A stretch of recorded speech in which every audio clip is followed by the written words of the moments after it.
मरीद के GT road लाल मस्जिद stop के करीब दो नामालूम मोटरसाइकिल सवार डाकुओं ने मियां बीवी को यरगमाल बनाकर लूट लिया। मुजाहमत व डाकुओं की फायरिंग से खावन तुफैल जान भाग। मकतूल बीवी के हमरा THQ अस्पताल बीवी का चेकअप करवाकर घर वापस जा रहा था। मुजाहिरीन ने टायर जलाकर दोनों तरफ से जीटी रोड ब्लॉक कर दिया।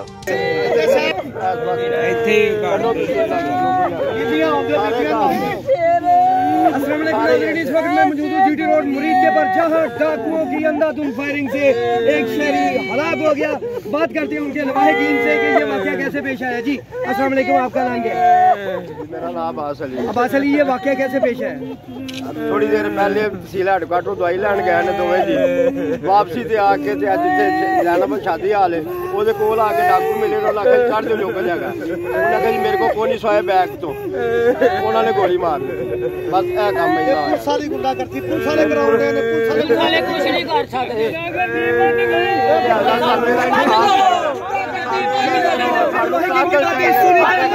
शहर में डाकू